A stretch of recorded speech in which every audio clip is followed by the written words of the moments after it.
Hello, and welcome to a review of pertinent drug information for SARS-CoV-2 presented by the Society of Infectious Diseases Pharmacists. My name is Tom Dilworth, and I am a pharmacy coordinator of infectious diseases at Advocate Aurora Health, based at Aurora St. Luke's Medical Center in Milwaukee, Wisconsin. Today I'll be talking about an update on ACE inhibitors, ARBs, and NSAIDs in patients with COVID-19.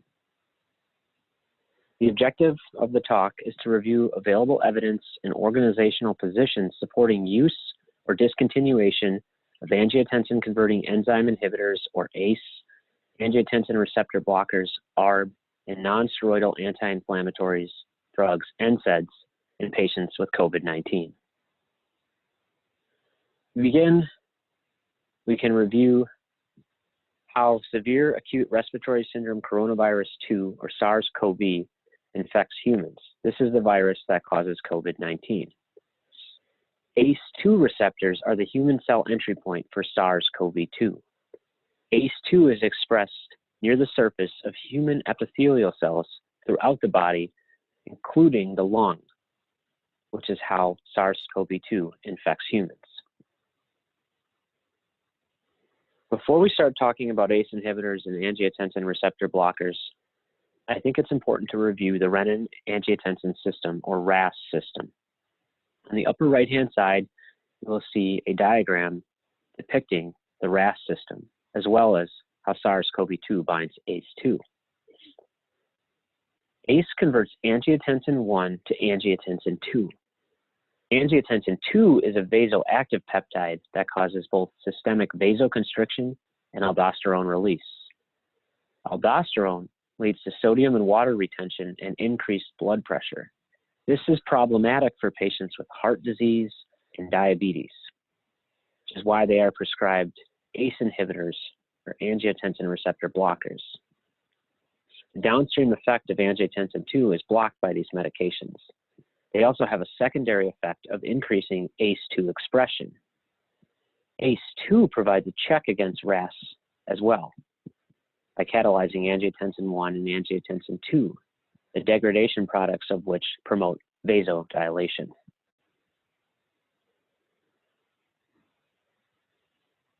Now let's talk about RAS and COVID-19. Again, the diagram in the upper right is for your reference as we talk about the RAS system. It was shown with SARS-CoV-1, a previous coronavirus, that binding to ACE2 led to ACE2 downregulation and increased angiotensin 2. Remember that ACE2 provides a check against angiotensin 2. Angiotensin-converting enzyme and angiotensin 2 promoted lung disease progression in a murine pneumonia model. However, ACEs and ARBs upregulate ACE2 expression in animal models. This was shown in a model of Lewis rats, where ACE2 mRNA increased by roughly 5 and roughly 3-fold in rats exposed to lisinopril and losartan, respectively. And you can see those data presented in graphical form on the lower right-hand side. So this leads us to the question of ACEs and ARBs and their use in COVID-19 patients. There is a theoretical risk with these medications in COVID-19 infection in that it will increase the risk of SARS-CoV-2 attachment and COVID-19 infection when patients are on either an ACE or an ARB. However, this has not been substantiated by any human data, and it is an urgent research priority. I believe we will see scores of publications coming out in the next few months examining this issue.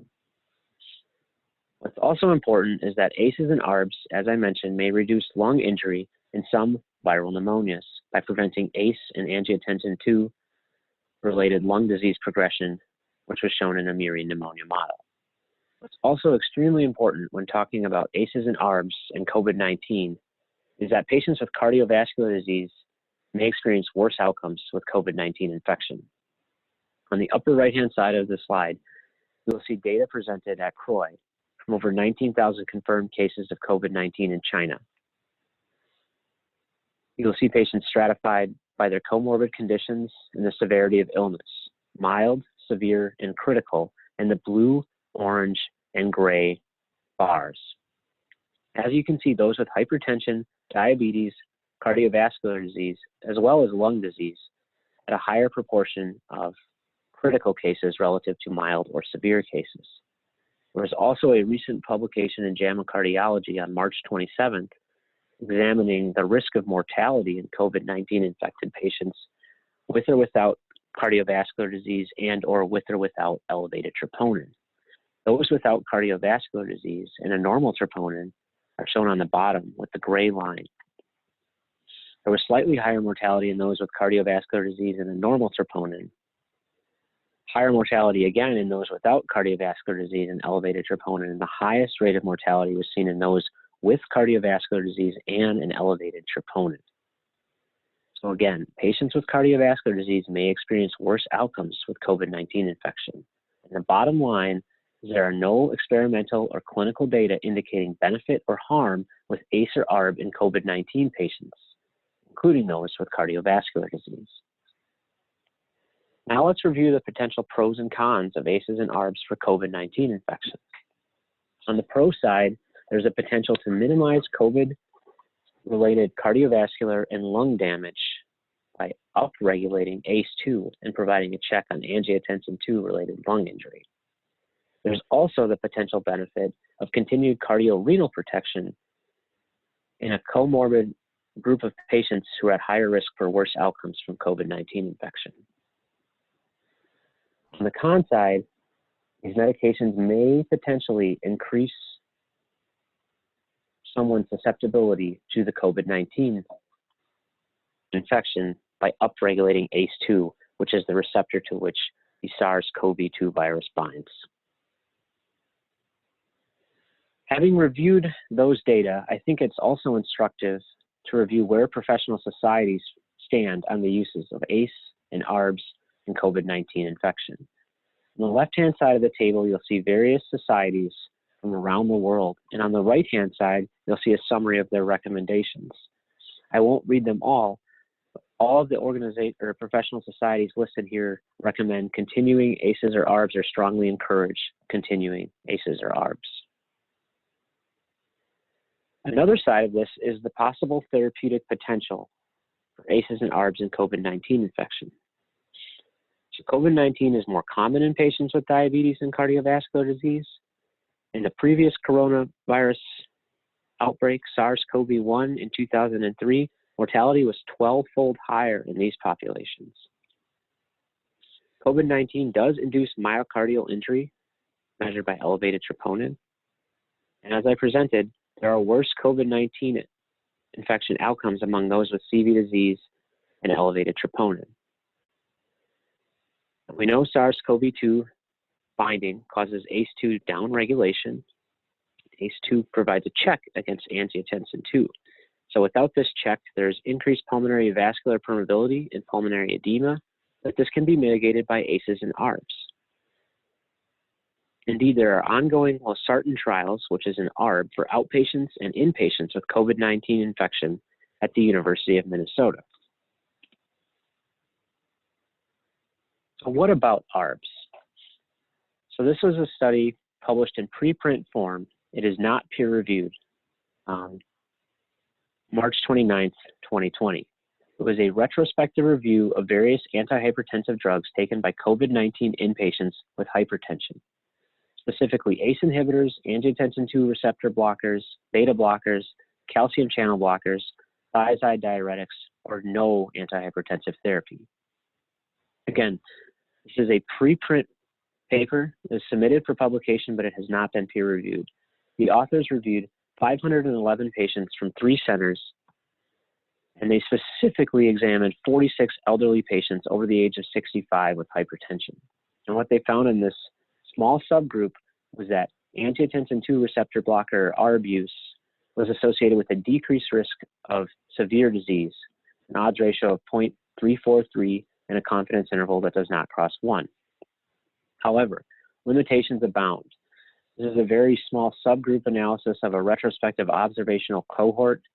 They did attempt a multivariable analysis, but the odds ratio here is unadjusted.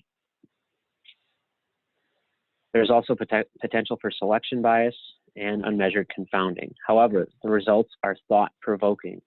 The idea that giving an ARB or a patient taking an ARB prior to their COVID-19 infection may have a lower likelihood of progressing to severe disease.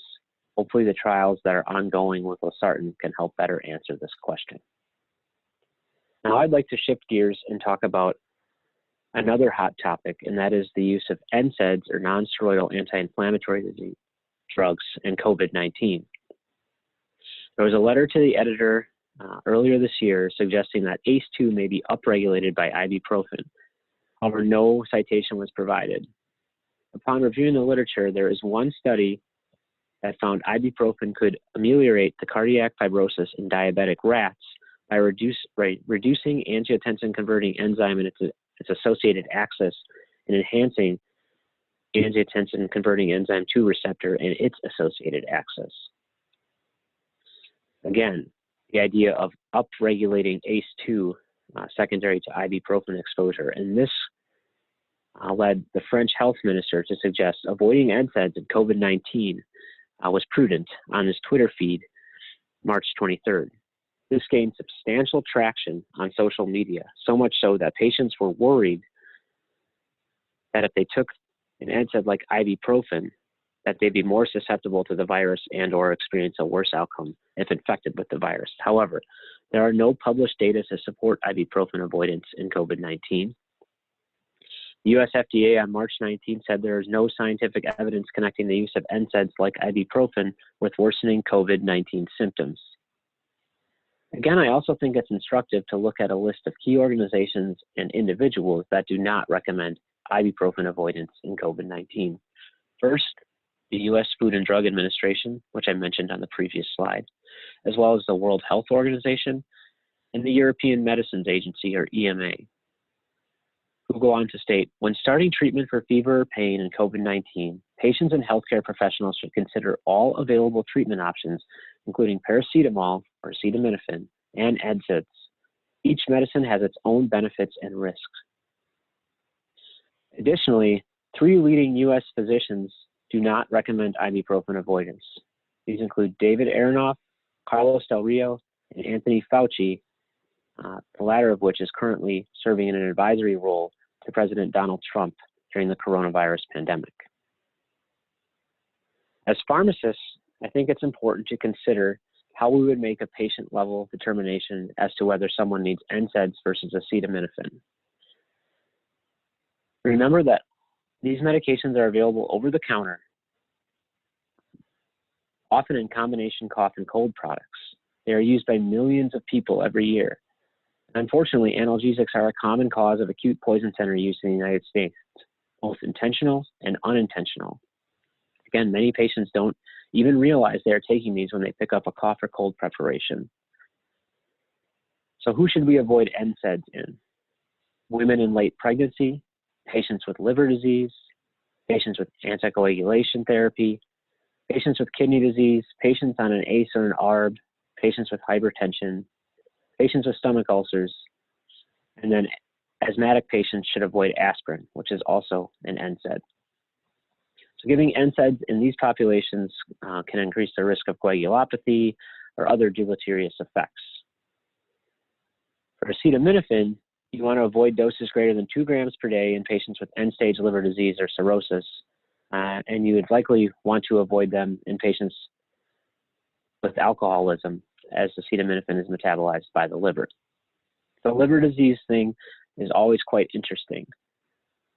Often people think acetaminophen must be avoided in end-stage liver disease, but actually you'd like to use that preferentially over an NSAID because NSAIDs can exacerbate coagulopathy associated with end-stage liver disease and cirrhosis. So in conclusion, I think there are 3 main points. First, there is no reason to avoid ACE inhibitors or ARBs in COVID-19 patients. Patients should continue taking these medications as prescribed, and discontinuing these medications may do more harm than good. The second conclusion is there is no reason to avoid NSAIDs in COVID-19 patients. Anti-inflammatory selection should be based on patient-level factors, not whether or not a patient has COVID-19 infection. And finally, more research is needed on concomitant non-antimicrobial pharmacotherapy in COVID-19 patients. And I do think we are going to see a lot of literature come out in this area in the next few months, particularly with ACE inhibitors and ARBs. That concludes my presentation. I've listed my email contact information on the lower right-hand side. Please feel free to email me if you have questions. And thank you for listening to this presentation.